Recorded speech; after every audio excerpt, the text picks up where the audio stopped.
So part of it is we had such a strong field. And then part of it, let's face it, no matter what else happens, people are going to be going into the polling place this coming November, and they know that when they pick up their ballot, the name George W. Bush will not be on the ballot, and they're excited about that.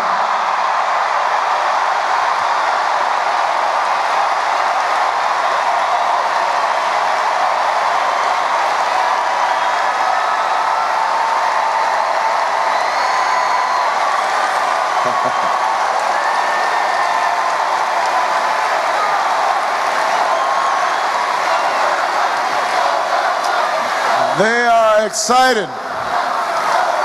The name George W. Bush will not be on the ballot. The name of my cousin Dick Cheney will not be on the ballot.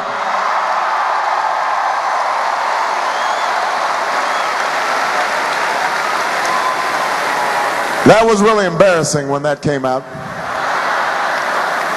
You know, when they do these genealogical surveys, you're hoping that you'll be related to somebody cool.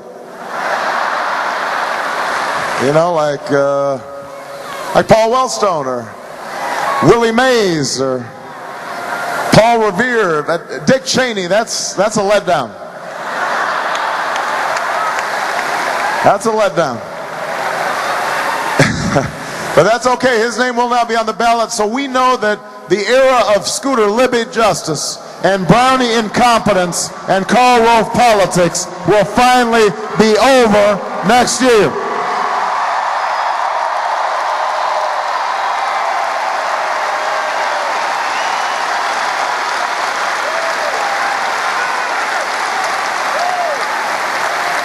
But that's not the only reason you're here. That's not the only reason you are here, because, you know, it's easy to be against something. And you're here because you want to be for something. You want to feel that we can still join together around a common purpose, a higher purpose. We want to be a party that doesn't just focus on how to win, but why we should.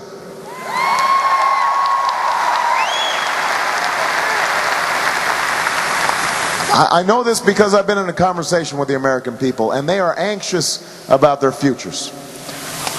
And for good reason. They are anxious. All too often, the stories I hear are stories of hardship and stories of struggle.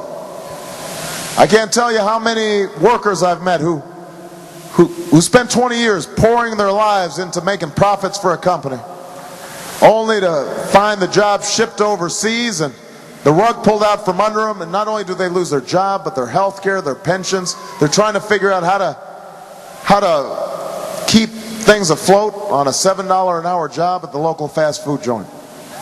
You meet retirees who see their former companies go into bankruptcy, shed their pensions, even as the CEO of the company walks away with a golden parachute worth millions of dollars.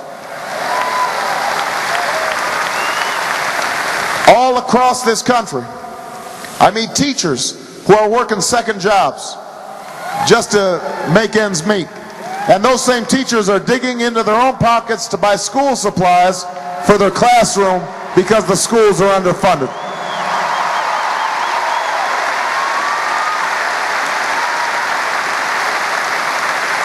All across America, I meet young people who have the grades and the desire to go to college, but don't have the money, and they end up taking out $30,000, $40,000, $50,000 worth of loans. They've got a mortgage before they ever buy a house, before they even graduate, and they don't understand why government isn't doing more to help them achieve their dreams.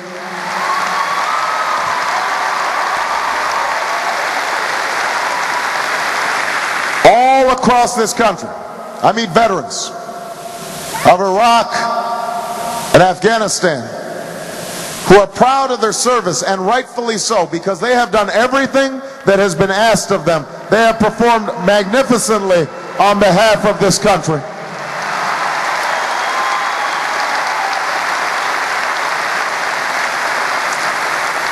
But they think about the young men and women, their buddies that they left behind.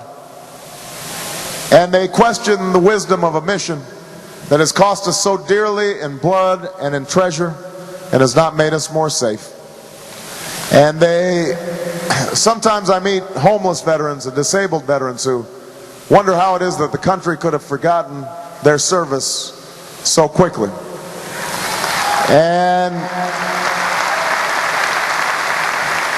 And sometimes in events like this, as I'm shaking hands afterwards, I'll end up hugging a mother who weeps silently over the memory of a fallen son or daughter. All across America, I meet people, patriots, love their country, who don't understand how it is that our standing around the world could have dropped so precipitously.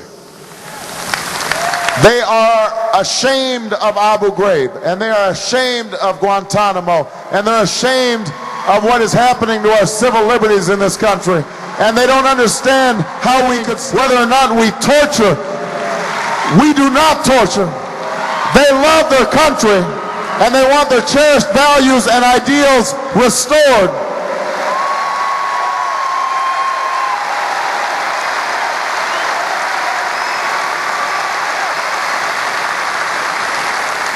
That's what I've been hearing from the American people.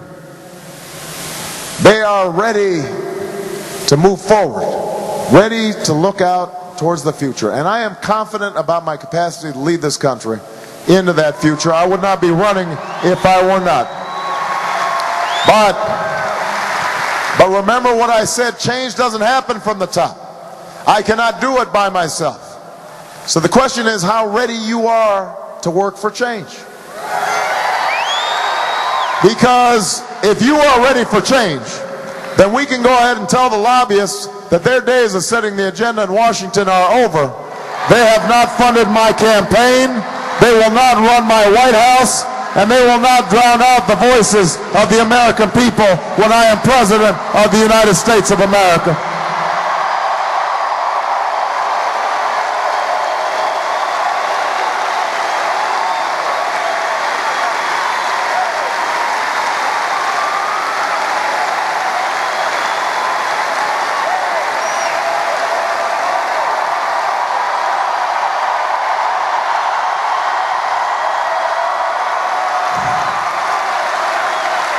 If you are ready for change, then we can stop talking about the outrage of 47 million people without health insurance and start doing something about it. This is personal for me. My mother died of cancer when she was 53 years old. And that was hard enough, but watching her read insurance forms in the last month of her life, because she had just gotten a new job and the insurance company was saying maybe there's a pre-existing condition and maybe we don't have to pay for your medical care, and seeing the worry on her face. I know what it's like to see a loved one suffer, not just because they're sick, but because of a broken healthcare system. And it is wrong. And that is why I've said we are going to set up a plan so that everybody can get health care that is at least as good as the health care I have as a member of Congress. And nobody will be excluded for pre-existing conditions. And we'll negotiate with the drug companies for the cheapest available price. And we will emphasize prevention so we have a health care system and not a disease care system. And if you already have health care, then we're going to lower your premiums by $2,500 a month. And we're not going to wait 20 years from now to do it, or 10 years from now to do it. We are going to do it by the end of my first term as President of the United States of America.